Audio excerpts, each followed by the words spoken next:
हो गया होगा start. Good morning to everyone.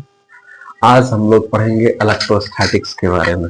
Electrostatics का मेन इंट्रोडक्शन क्या होता है, और जहां तक हमें लगता है जहां तक हमने इस चैप्टर को पढ़ाने के क्रम में एनालाइज किया है कि इस चैप्टर को पूरी तरह से समझने के लिए इसका इंट्रोडक्शन क्लास इंपॉर्टेंट होता है। यदि इंट्रोडक्शन क्लास को अच्छे से देख लिया जाए तो फिर हमको लगता है ओ इंट्रोडक्शन क्लास कहने का मतलब हो गया पहला क्लास, और पहला क्लास को यदि अच्छी तरीके से हम पढ़ लेंगे तो आने वाला समय जो है, आने वाला क्लास में जो चैप्टर में जो कॉन्सेप्ट क्लियर होगा, जो टॉपिक क्लियर होगा, उसके समझने के लिए जो है बहुत इंपॉर्टेंट रोल इंट्रोडक्शन के क्लास का होता है। तो हम बारी बारी से समझेंगे इलेक्ट्रोस्टैटिक्स के फर्स्ट स्टेप से, फर्स्ट पॉइंट से जो है इसमें क्या है और क्या हो सकता है और क्या नहीं हो सकता है। तो पहला टॉपिक होता है इलेक्ट्रोस्टैटिक्स। जहां तक कि इलेक्ट्रोस्टैटिक्स की हम बात करें तो इलेक्ट्रोस्टैटिक्स और करंट इलेक्ट्रिसिटी दोनों मिलाकर के ये 15 नंबर का चैप्टर होता है। कितना चैप्टर होता है? 15 नंबर का। और 15 नंबर में यदि दोनों को डिवाइड कर दे 50-50 तो ये हो जाता है 7.5, मतलब 7.5 मार्क्स का ये चैप्टर हो जाएगा। करंट इलेक्ट्रिसिटी भी 7.5 मार्क्स का हो जाएगा। तो हम इसको देख लेते हैं, ये कितने का हो गया? 7.5 मार्क्स। ये इतना मार्क्स का ये क्वेश्चन जो है पूछा जाएगा एग्जाम में। तो देखते हैं इस चैप्टर को पढ़ने के लिए हमें क्या क्या करना पड़ता है। थोड़ा सा हम इसको जो है कम कर लेते हैं। चलिए अब हम पढ़ते हैं इलेक्ट्रोस्टैटिक्स। पहले इलेक्ट्रोस्टैटिक्स होता क्या है? इलेक्ट्रोस्टैटिक्स ही नाम इसका क्यों आया? इलेक्ट्रोस्टैटिक्स में देखिए इलेक्ट्रो उसके बाद statics. Electro in the sense जो है चार्ज पार्टिकल को इंडिकेट कर रहा है, और स्टैटिक्स जो है उस चार्ज पार्टिकल को स्टेबल कर रहा है। कहने का मतलब उसके मोशन को बता रहा है कि वो रेस्ट पोजीशन में है, और मोशन में है कि नहीं है। स्टैटिक्स का मतलब होता है रुका हुआ। मतलब चार्ज जब स्टैटिक पोजीशन में होगा उसके बाद उसमें कौन कौन सा एक्टिविटी होगा, उसके स्टडी के लिए जो है चैप्टर का नाम रखा गया है इलेक्ट्रोस्टैटिक्स। मतलब इस चैप्टर में हम उन सारे कॉन्सेप्ट्स को पढ़ेंगे जब जो है चार्ज स्थिर होता है और उसमें कौन कौन सा फिनोमेना क्रिएट हो सकता है, क्या क्या हो सकता है उसमें, उसके बारे में हम डिटेल से पढ़ेंगे। इलेक्ट्रोस्टैटिक्स चैप्टर 12th क्लास का पहला पहला चैप्टर है ये इलेक्ट्रोस्टैटिक्स। तो हम पढ़ते हैं क्या लिखा हुआ है। The branch of physics in which we deals about the static charge. इसमें भी तो यही कह रहा है जो मैंने भी कहा। ये ब्रांच फिजिक्स का वह ब्रांच है जिसमें जो है चार्ज जो है जब स्थिर होता है उसके बारे में स्टडी करते हैं। और इसका कॉन्सेप्ट को यदि हम हिस्टोरिकल व्यू से हम देखें, बहुत पहले जो है 600 बीसी की बात कर रहा है। 600 बीसी मतलब 600 ईसा पूर्व थेल्स नामक साइंटिस्ट ने बोला कि अंबर सब्सटेंस को में जो है अक्सर अंबर सब्सटेंस में अट्रैक्टिंग प्रॉपर्टी होता है। कहने का मतलब अंबर एक ऐसा सब्सटेंस है जो फेरोमैग्नेटिक सब्सटेंस को अट्रैक्ट करने का प्रॉपर्टी रखता है। ये उन्होंने बताया, वो चल दिया। उसके बाद आता है साइंटिस्ट फ्रैंकलिन। फ्रैंकलिन के पहले एक साइंटिस्ट आते हैं जिसका नाम मैं आपको बता रहा हूँ, Thomson, William Gilbert. William Gilbert एक साइंटिस्ट है। ये इंपॉर्टेंट रोल है।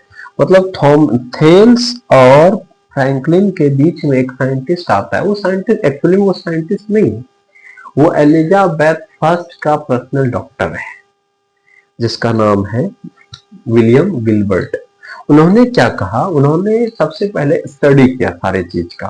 तो उन्होंने बताया कि नहीं, जो कोई भी सब्सटेंस को यदि एक दूसरे से रब करते हैं तो उसमें जो है अट्रैक्टिंग प्रॉपर्टी क्रिएट हो जाता है। मैग्नेटिक वर्ड जो आया है इसी के बुक से आया है, जिसका नाम हमने क्या बताया कि विलियम गिलबर्ट। इन्होंने एक बुक लिखा जिसका नाम है द मैग्नेट।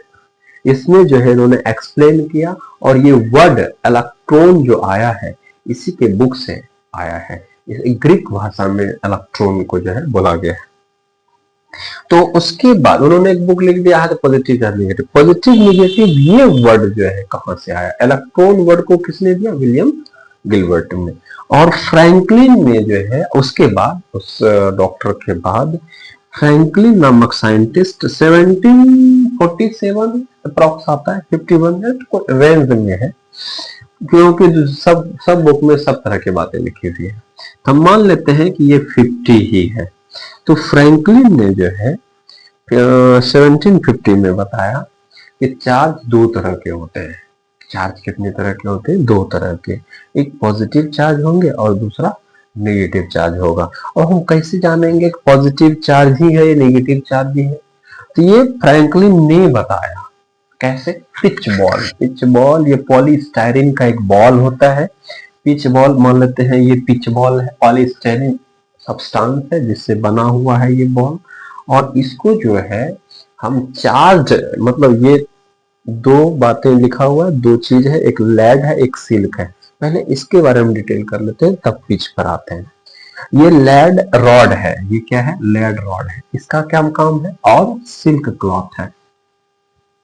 मतलब शीशे के छड़ को सिल्क के क्लॉथ के साथ हम रब करेंगे। रब करेंगे तो हमको क्या मिलेगा? दोनों जो है चार्ज्ड हो जाएगा। चार्ज कैसे होगा? तो लेड पर क्या आएगा? पॉजिटिव चार्ज आएगा, और सिल्क पर क्या आएगा? नेगेटिव चार्ज आएगा। हम कैसे जाने कि इस पर पॉजिटिव चार्ज आया और इस पर नेगेटिव चार्ज आया? इस पर पॉजिटिव चार्ज आया और इस पर नेगेटिव चार्ज आया, कोई बात नहीं। लेड पर जो है पॉजिटिव चार्ज आने का रीजन ये है कि इसका बॉन्ड एनर्जी जो है, इसका बॉन्ड एनर्जी जो है कम होता है, और सिल्क के क्लॉथ का बॉन्ड एनर्जी ज्यादा होता है। तो इसलिए ये चार्ज जो है, इसका इलेक्ट्रॉन जो है इससे जो है एग्जिट कर जाता है और सिल्क क्लॉथ पर आ जाता है। लेकिन हाँ, जितना यहाँ पर पॉजिटिव चार्ज दिख रहा है, इसका मतलब है कि उतना ही नेगेटिव चार्ज इलेक्ट्रॉन जो है इससे बाहर आया। ये प्रोटॉन, प्लस का मतलब प्रोटॉन है, माइनस का मतलब इलेक्ट्रॉन है। ये फंडामेंटल पार्टिकल है। कोई भी सब्सटेंस जो है इलेक्ट्रॉन, प्रोटॉन, न्यूट्रॉन से बना होता है। पहले वहां पे जानते हैं कोई भी पार्टिकल, कोई भी सब्सटेंस जो है इनिशियल स्टेज में वो न्यूट्रल ही होता है, उसमें जो है चार्ज नहीं होता है। इसलिए दोनों को रब करने पर दोनों चार्ज हो जाते हैं। और एक चार्ज होने का कारण है कि किसी एक सब्सटेंस से इलेक्ट्रॉन का दूसरे सब्सटेंस पर ट्रांसफर हो जाना। क्या इलेक्ट्रॉन के ट्रांसफर हो जाने से मास में भी कोई इफेक्ट पड़ेगा? तो आंसर है हाँ। क्यों? क्योंकि इलेक्ट्रॉन का मास 9.1 इंटू 10 पर पावर माइनस 31 आगे लिखा हुआ है। सीधा हम कह सकते हैं कि ये जो है इससे चार्ज ट्रांसफर होने से इसके मास में भी डिफरेंस होता है। अच्छा, अब हम कहते हैं कि चार्ज कितने तरह के हो गए? दो तरह के। ये किसने बताया? तो बेंजामिन फ्रैंकलिन ने। ये कौन है? ये अमेरिका के साइंटिस्ट है, फिजिशियन है। इन्होंने इंपॉर्टेंट रोल दिया फिजिक्स में, इलेक्ट्रोस्टैटिक्स में।